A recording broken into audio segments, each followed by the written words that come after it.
And welcome to Brilliant Creatures. I'm Gail. I'm Stephen. And what a show we've got for you today. Throughout this series, we look at animals people keep as pets. Could the rat be the perfect pet for you? Find out in Pet-ticulars. It's coming up next. We get to rough and tumble with over 300 baboons when we visit a rehabilitation centre in South Africa. Maggots. Absolutely disgusting, but brilliant at eating rotten flesh. Find out how this could help you a bit later. And who do you think's the brainiest? Man's best friend, the dog, or a big fat pig? We put them both to the test to find out. Throughout this series of Brilliant Creatures, we're taking a look at animals that we keep as pets. Now, if you're thinking about getting a pet and consider the options, you may have thought about getting one of these, a rat. Or not, depends on how you look at it, because rats don't exactly have the best of reputations. But believe it or not, they make really good pets. But before you rush out and get one, or indeed if you've already got a pet rat, here's a few things that we thought you might want to know about keeping rats. Now, don't get a lone rat because they do need company, as you can see just here. But also don't get a male and female rat unless you want to deal with a population explosion. Do give your rats things to do. Now, they need at least an hour's playtime every day. Rats are very agile. They love climbing, and they'll even climb a rope if you let them. And they can jump. They're also really good swimmers. They absolutely love the water.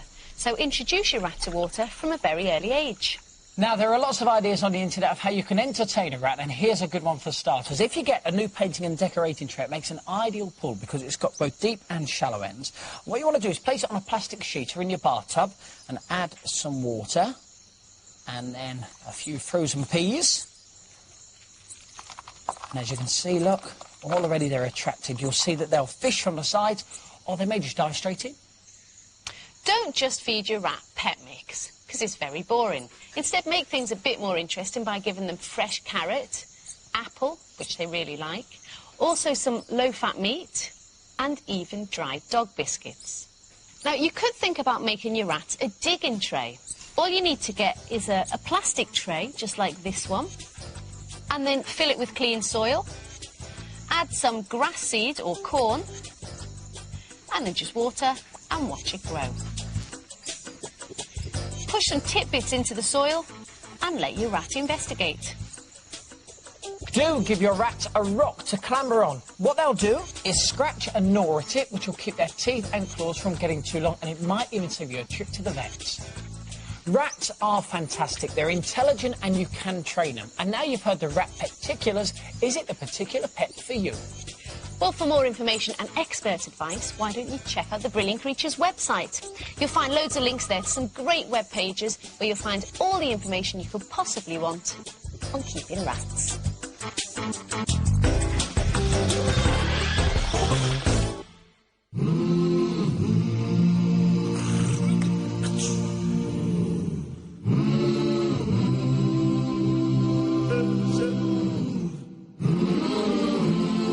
Here in South Africa, you'll get to see lots of these. They're called baboons, and they're one of the largest monkeys in the world.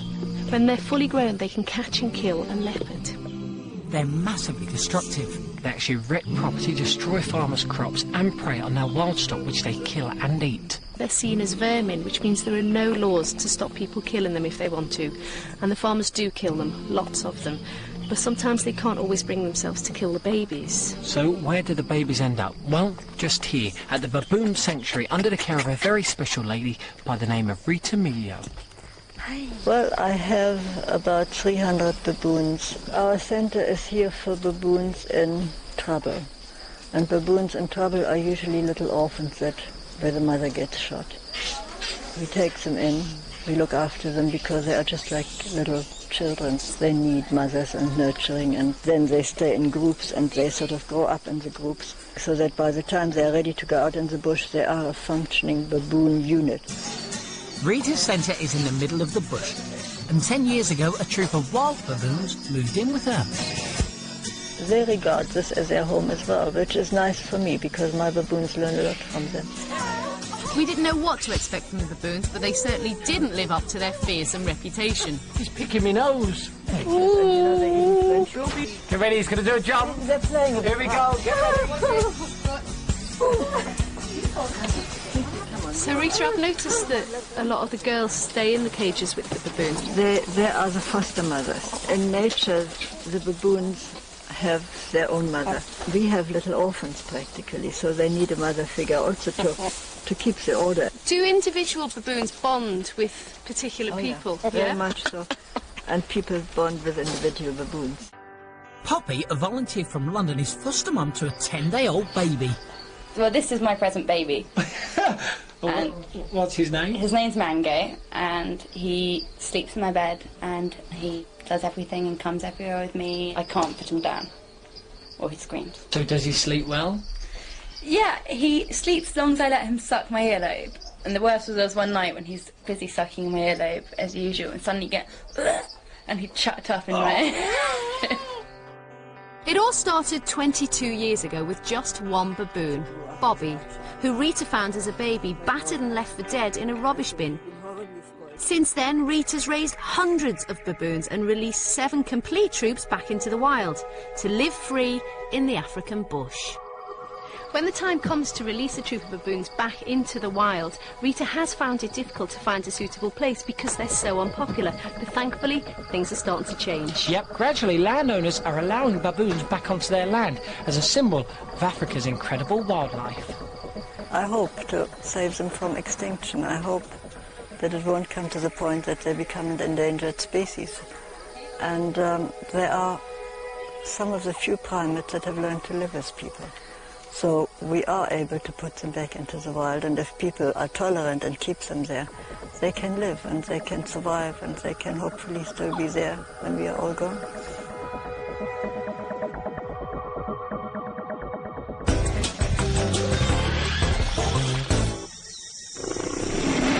Maggots. Totally disgusting.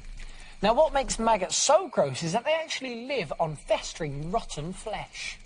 In the last century, war doctors discovered the soldiers whose wounds had gone manky and got maggots in actually did better than those with clean wounds. And you know what I'm about to say. Doctors actually encourage the maggots to crawl into the festering wounds and eat away at the rotting flesh. So, would you believe me if I told you that maggot therapy really is used in hospitals today? I know it's disgusting, but it is true. And to prove it, come and meet Mary Jones. Hello. Hi, Mary. Hi. Mary's a research nurse at the Princess of Wales Hospital in Bridgend, South Wales, where maggot therapy is used on things like ulcerations and nasty infections. Mary, it is hard to believe. Well, the maggots that we use are not like the maggots you've had in your dish over there. We use medical maggots. They're much smaller. They're the same sort of maggot, but these are sterile, and we actually breed them in the hospital and we apply them to wounds. They're tiny.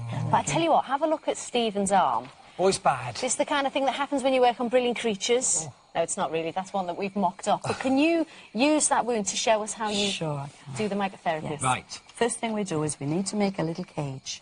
So we take a big dressing, rather like a plaster, Yeah. and we stick it around the wound. And then we take our pot of maggots, put some salt water in, so that we can then wash them out onto a piece of net, because the net will allow air through, so that they can breathe. Look, And we- let's just...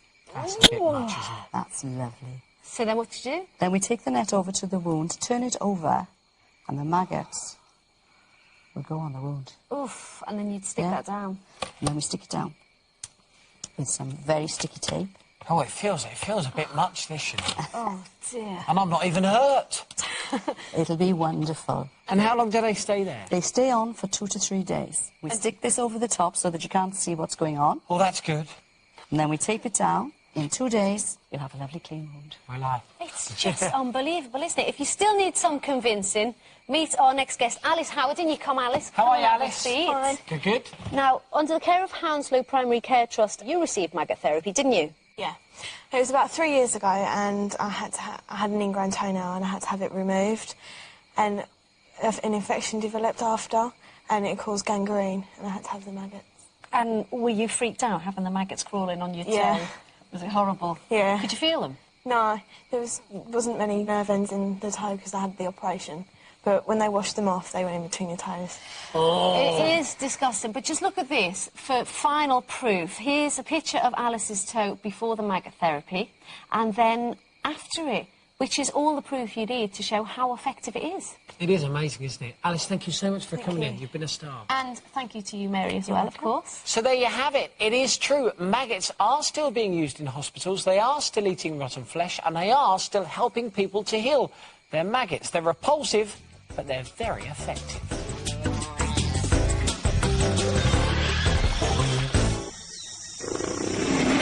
It's said that a dog is man's best friend. In this country alone, over 7 million of them are owned as pets. They're dependable, loving and very intelligent. Hang on a second, but what about my pig? You see, by reputation, they're known as dirty, smelly and greedy. But inside that pretty head is actually a pretty amazing brain. They're very intelligent, brilliant creatures, but they're never given the opportunity to show it until today.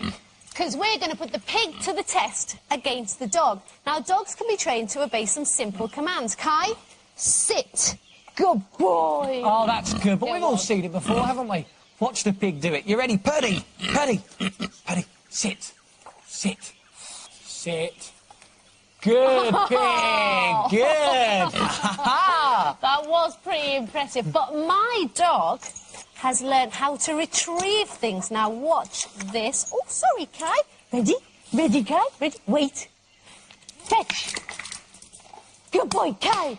Kai, come on, good boy. Yes, all right, but come on. Let my pig show you how it's done. You ready? Purdy. See, Purdy, Purdy. Fetch.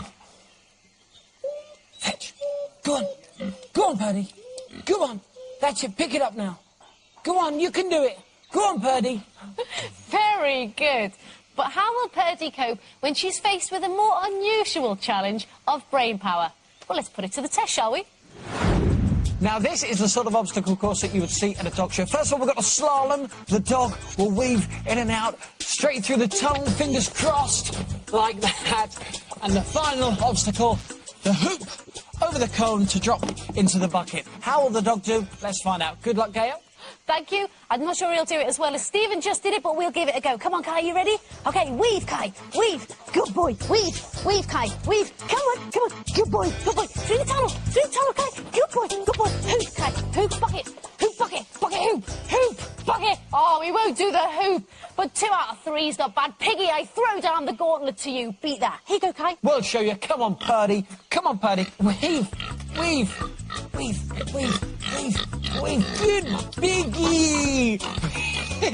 Weave. Oh, what a dream. I love you. Come on, come on. Don't let me down. Everyone's watching. Come on, come on, come on, come on. That's it. Come on, come on, come on, come on. That's it. Come on. Sorry about this. Come on, come on, Purdy, come on. That's it. Come on, Purdy. Yes, that's it. Come on, come on. Come bucket, cone. Come on. That's it. Come on, come on, come on, come on, come on. Look, they're moving closer to you. Come on, Purdy. Purdy, look. Cone, bucket, cone. Come on, come on. Purdy. Well, I think possibly she looked at the cone, so I think we'll give that one to the pig. Yeah, but do you know something? It might not be as fast as the dog, but it did complete the course, didn't it? It did. But I think the dog retains its title as man's best friend. But, you know, next time you're thinking about calling someone a stupid fat pig, think again. Well done, Kai. That'll do, Purdy. So, come on, have you seen my dove? No, not for ages. No. Anyway, that's the end of today's show. But for more information on anything you've seen, then check out the Brilliant Creatures website. The address is on your screens now. And we'll see you soon, where you can meet more of the world's most brilliant creatures. Bye. See ya.